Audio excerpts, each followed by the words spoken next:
Assalamualaikum warahmatullahi wabarakatuh. Saya Siti Sarah binti Zulkifli dari PA2421A akan membicarakan tentang tajuk COVID-19 telah memberikan perubahan kepada dunia pendidikan. Umum mengetahui bahawa pandemik COVID-19 yang terjadi hampir di seluruh dunia menjadi masalah utama di dunia dan juga merupakan krisis kesihatan bagi umat manusia. Dalam sektor pendidikan, pandemik ini telah memberikan kesan yang sangat banyak seperti kebanyakan sekolah di dunia ditutup untuk menghentikan penyebaran COVID-19. Oleh itu, kesan daripada pandemik COVID-19 ini menyebabkan kerajaan melaksanakan program pembelajaran dalam talian. Pembelajaran dalam talian merupakan pembelajaran yang berdasarkan teknologi, media digital, yang bahan pelajarannya dihantar secara elektronik atau dalam bentuk fail kepada pelajar dari jarak jauh menggunakan rangkaian internet dengan media komputer. Menurut kerajaan, pembelajaran dalam talian dinilai merupakan cara yang paling berkesan dan cekap untuk melakukan pembelajaran di tengah pandemik saat ini. Pada awalnya, pihak Kementerian Pendidikan Malaysia mengumumkan bahawa semua aktiviti co-curriculum di sekolah akan ditangguhkan mulai Mac 2020.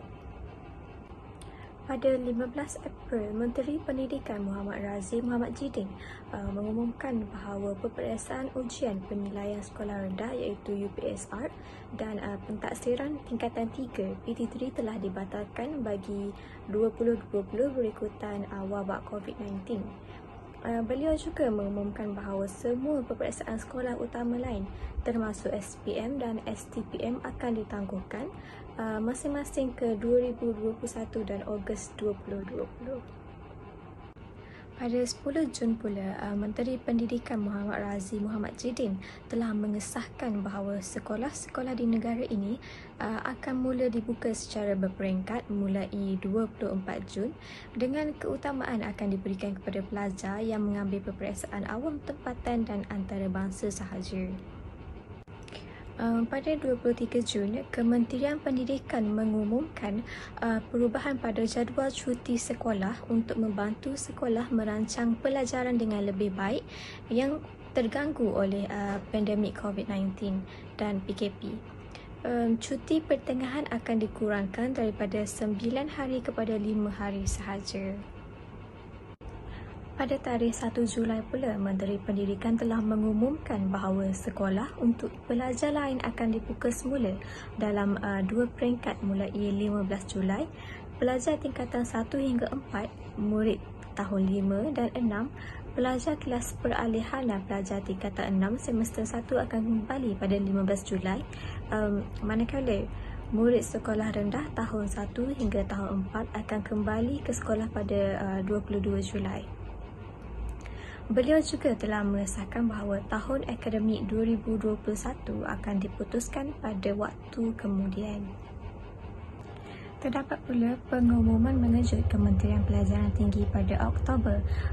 Pihak Kementerian Pengajian Tinggi mengumumkan bahawa semua institusi pengajian tinggi iaitu IPTA yang bakal menjalankan pendaftaran mahasiswa pada hari keesokan harinya untuk membatalkan semua pendaftaran fizikal akibat peningkatan mengejut kes COVID-19 di negara pada masa itu. Isu SOP di Institut Pembelajaran, masalah utama yang diutarakan oleh warga pendidikan Malaysia ialah masalah berkenaan dengan SOP dan dasar-dasar di institut-institut pendidikan sehingga menyebabkan terbitnya kluster COVID-19 di pusat-pusat tersebut serta mengelirukan orang ramai. Tambahan pula, pihak pembangkang menuntut pelentakan jawatan Menteri Kanan Pendidikan iaitu Razif Jidin serta timbalan-timbalannya kerana gagal menguruskan isu pandemik COVID-19 dalam sektor pendidikan negara. Meskipun begitu, Razif menyela kritikan-kritikan tersebut dengan menyatakan bahawa pihak pengkritik tidak pernah menguruskan krisis COVID-19. Kami akan membincangkan mengenai pandemik COVID-19 di Malaysia dan norma baru dalam sistem pendidikan. Dapat kita lihat bahawa Pandemik COVID-19 telah membawa banyak perubahan dalam dunia pendidikan. Era pandemik ini telah menyaksikan munculnya kaedah pendidikan maya, e-learning dan rumah-rumah telah bertukar menjadi bilik darjah dan kelas tutorial. Dalam masa yang sama, para pendidik mendapati mereka secara tiba-tiba berada dalam dunia pendidikan yang baru.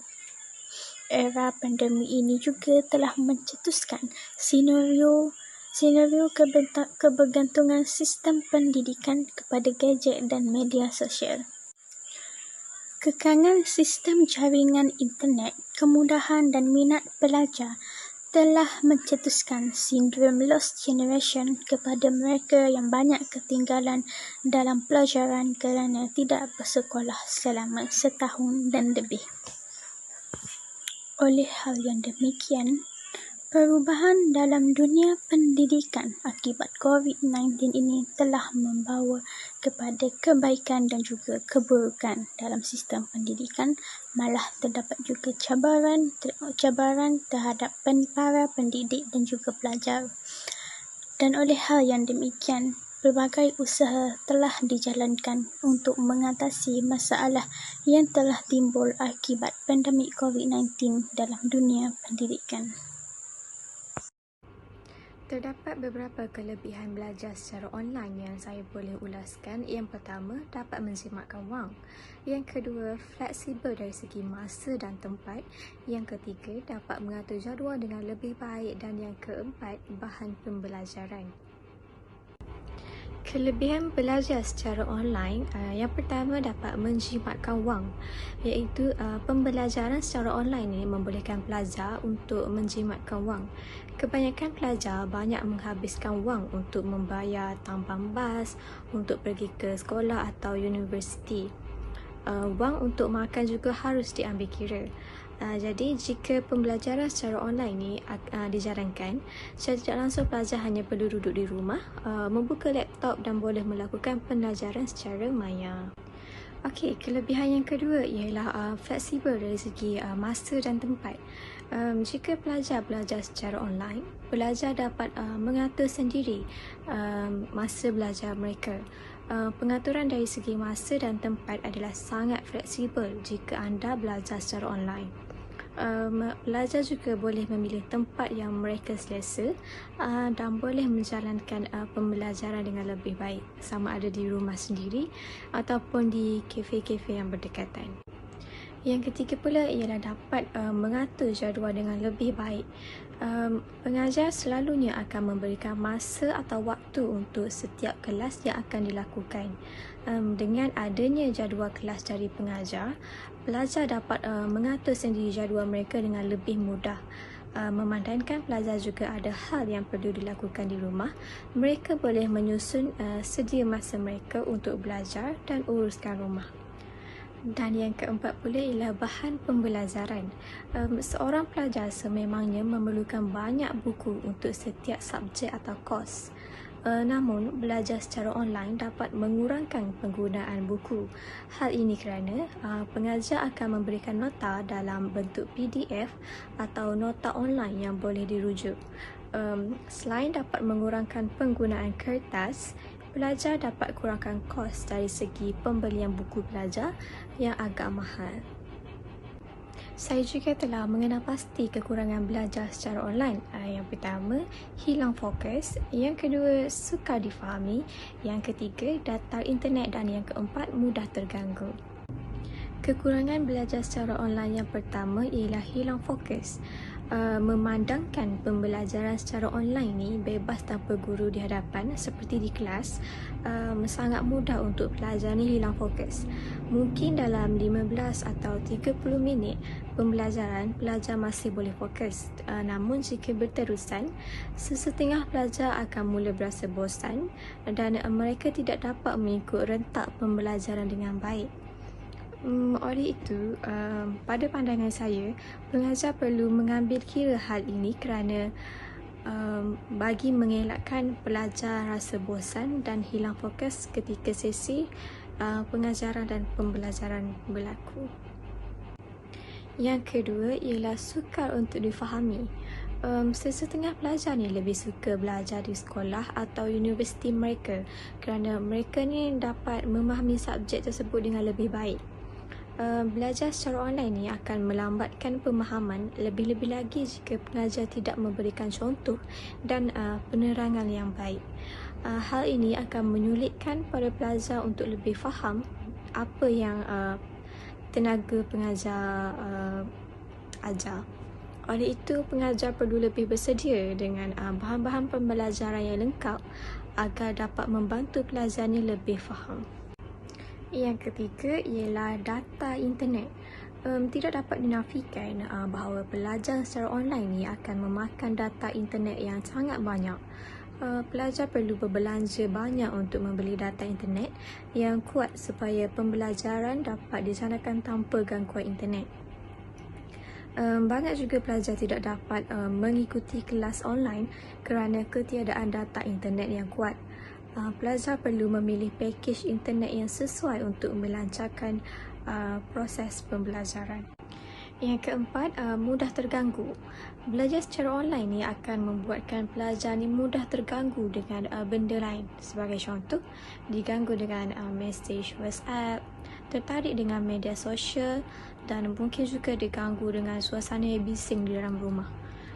Pelajar yang terganggu ini sudah pasti tidak dapat menangkap sesi pembelajaran dengan lebih baik dan membuatkan mereka lebih terpengaruh dengan benda lain. Seperti yang kita sedia maklum bahawa pandemik COVID-19 telah melanda seluruh dunia termasuk Malaysia. Pandemik COVID-19 ini telah memberi banyak perubahan dan kesan buruk terhadap pendidikan di Malaysia. Oleh hal yang demikian, terdapat banyak pusat-pusat pendidikan dan juga pusat-pusat pembelajaran terpaksa ditutup akibat penularan virus yang semakin hari semakin meningkat dan mendatangkan bahaya kepada pelajar dan juga para pendidik di sekolah. Oleh hal yang demikian, masalah yang timbul akibat penularan coronavirus ini haruslah segera diatasi agar para pelajar dapat mengikuti pembelajaran mengikut silibus yang ditetapkan.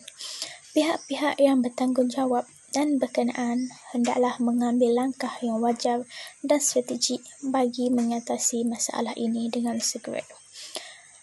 Antara pihak yang terlibat dalam menangani masalah yang timbul ini sudah pastilah yang pertama sekali pihak kerajaan, pihak pendidik, pihak ibu bapa dan juga pihak pelajar itu sendiri.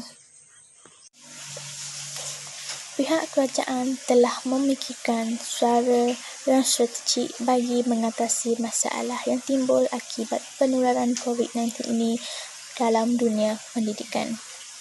Oleh kerana pembelajaran secara bersemuka tidak dapat diteruskan, maka pembelajaran melalui alam maya hendaklah diteruskan. Salah satu usaha yang telah dijalankan ialah pihak kerajaan telah memberikan dan mensponsor internet 1 GB terhadap semua pelajar dan orang awam. Hal ini kerana para pelajar dan juga pendidik sudah semestinya memerlukan rangkaian data internet yang kuat dan lancar untuk mengikuti pembelajaran dalam talian. Dengan adanya internet free yang dibekalkan oleh kerajaan, ia akan dapat membantu para pelajar dalam mengikuti mata pelajaran. Ini kerana pembelajaran dijalankan melalui media-media sosial, antaranya WhatsApp, Google Classroom, Google Meet dan berbagai lagi kemudahan yang disediakan dalam pelbagai aplikasi. Dengan adanya internet free yang dibekalkan oleh kerajaan ini juga, para pelajar dapat menjimatkan wang untuk melanggan internet dan membeli kredit. Dalam masa yang sama, pelajar tidak perlu berhabis duit semata-mata untuk mengikuti pembelajaran melalui dalam talian. Kaedah Pengajaran dan Pembelajaran PDP DIPT, iaitu institusi pengajian tinggi negara, telah berubah daripada pengajaran tradisional berbentuk kuliah kepada pengajaran maya. Pengaplikasian pembelajaran maya memerlukan kemahiran dan pengetahuan dalam kalangan pensyarah maupun pelajar. Realitinya, pensyarah sentiasa menggunakan kaedah ini, namun ramai juga yang menggunakannya apabila perlu sahaja. Proses pembelajaran menggunakan platform internet membolehkan pelajar memahami permasalahan nyata secara komunikasi maya. Pelajar dapat merumuskan tujuan belajar dan merefleksi kembali apa yang telah dipelajari.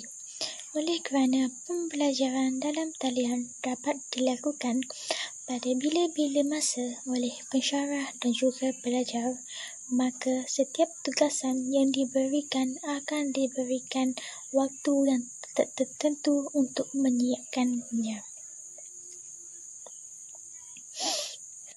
Tujuan meletakkan PDP dalam talian sebagai platform utama dalam sistem pendidikan ianya dapat merangsang peningkatan kemahiran teknologi maklumat iaitu IT dalam kalangan pelajar dan juga pensyarah. Dengan kemahiran IT yang baik, pelajar dan pensyarah bukan sahaja dapat memenuhi keperluan sukatan pelajaran mengikut kursus, malah dapat meningkatkan pengetahuan berkomunikasi secara work from home. Seterusnya, pihak yang terlibat dalam menangani masalah yang timbul akibat penularan COVID-19 dalam dunia pendidikan ialah pihak ibu bapa. Sebagai ibu bapa yang prihatin dalam hal ehwal keluarga serta pendidikan dan masa depan anak-anak, beberapa kaedah boleh dipertimbangkan bagi membantu menyokong PDPR atau Online Distance Learning anak-anak. Menurut Profesor Datuk Dr. Harlina Halizah Haji Siraj, ciri-ciri keluarga idaman ialah: 1. Mampu meluahkan kasih sayang dan penghargaan. 2. Komitmen dan iltizam untuk menyokong satu sama lain. 3. Mampu melaksanakan komunikasi positif dan efektif. 4. Memperuntukkan usia berkualiti. 5. Rumah sebagai tempat yang selamat. Dan akhir sekali, kesejahteraan spiritual, iaitu mampu menangani stres dan konflik dalam keluarga antara ibu bapa dan juga para anak-anak. Setelah itu, dalam konteks PDPR dan juga ODL ini, kesemua ciri-ciri ini haruslah dipraktik dan diperkemaskan agar entiti keluarga menjadi lebih harmoni dan kukuh. Tidak disangka lagi, ibu bapa adalah satu unit yang amat penting dalam memastikan kemenjadian sesebuah keluarga. Baik ibu bapa, maka baiklah keluarga. Rosak ibu bapa, maka rosaklah sesebuah keluarga. Dalam konteks pendidikan, terutamanya di peringkat sekolah rendah, anak-anak kecil ini amat memerlukan dorongan dan sokongan daripada ibu bapa untuk menjalani pembelajaran dengan lebih bersemangat. Justru itu, apa yang ibu bapa perlu lakukan untuk membantu anak-anak dalam mengikuti kelas PDPR?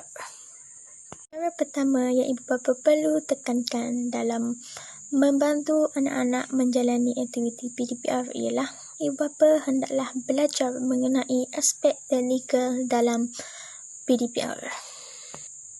Pengetahuan dan kemahiran asas berkaitan teknologi PDPR ini bukan hanya penting terhadap para guru, pensyarah dan juga pelajar, Malah ianya juga penting terhadap ibu bapa untuk membantu anak-anak dalam mengikuti kelas PDPR ini. Aktiviti PDPR ini melibatkan dalam talian dan luar talian yang menyediakan peranti yang sesuai seperti komputer riba, tablet atau telefon pintar dengan capaian internet yang baik. Suka atau tidak, mahir atau tidak, ibu bapa perlu mengambil tahu akan aspek teknikal ini. Misalnya, pendaftaran akaun Google, pencarian mata pelajaran dalam Google Classroom, melayari cikgu YouTube, mencari bahan-bahan pembelajaran di pelbagai platform. Contohnya platform Digital Delima atau Digital Educational Learning Initiative Malaysia. Ibu bapa juga perlu menyediakan ruang pembelajaran yang kondusif dan sesuai kepada anak-anak. Ada ketikanya guru mengadakan kelas dalam talian yang menggunakan aplikasi tertentu seperti Zoom, Google Meet atau sebagainya. Jadi, ruang yang sesuai amat perlu bagi membolehkan anak-anak mengikuti pembelajaran dengan selesa.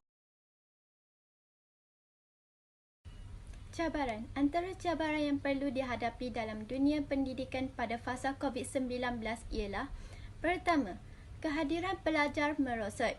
Pada peringkat awal pandemik sewaktu sekolah-sekolah belum ditutup, kehadiran murid-murid sangat merosot. Ini kerana ibu bapa enggan menghantar anak-anak ke sekolah kerana bimbangkan jangkitan COVID-19. Peratus ketidakhadiran yang tinggi ini telah mendatangkan kebimbangan kepada pihak KBM kerana berkemungkinan murid-murid akan menghadapi masalah keciciran dalam pembelajaran. Kedua, pelajar kehilangan momentum belajar. Cuti yang panjang iaitu hampir setahun sejak Mac 2020 telah menyebabkan murid-murid kehilangan momentum belajar. Mereka tidak dapat memberikan tumpuan kepada kelas atas talian disebabkan oleh faktor persekitaran di rumah. Tidak ada pemantauan oleh guru-guru dan juga masalah logistik. Keadaan ini akan mewujudkan kumpulan lost generation dalam kalangan murid-murid ini. Perkara ini merupakan impak sosial yang paling besar akibat dari pandemik COVID-19. Seterusnya, masalah gangguan capaian internet. Tidak dapat dinafikan suasana norma baru PDP sangat bergantung kepada keampuhan jaringan internet. Faktor ini merupakan kunci kepada pencapaian pembelajaran secara maya. Namun demikian, dalam keadaan secara tiba-tiba, sistem pendidikan Malaysia telah berubah yang bergantung sepenuhnya kepada kaedah virtual tanpa persediaan yang secukupnya.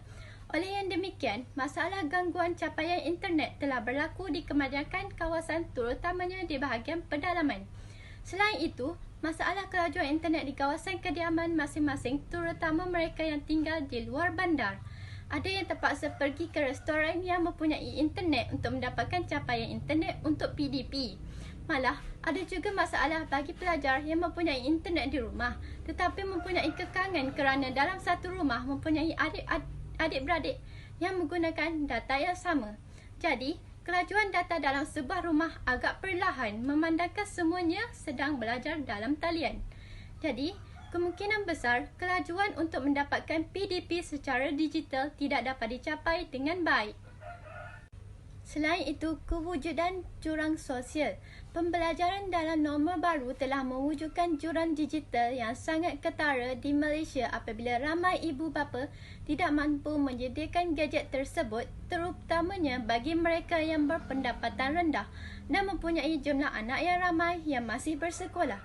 Selain itu, mereka juga tidak mampu untuk membeli data jalur lebar bagi membolehkan anak-anak belajar. Sebahagian daripada mereka menyatakan, jangankan kemampuan untuk membeli data, kemampuan untuk membeli barangan makanan pun ada keluarga yang menghadapi kesukaran sekarang ini. Hidup sewaktu tempoh PKP memerlukan mereka melakukan penjimbatan dan hanya memberi keutamaan kepada keperluan asas keluarga sahaja.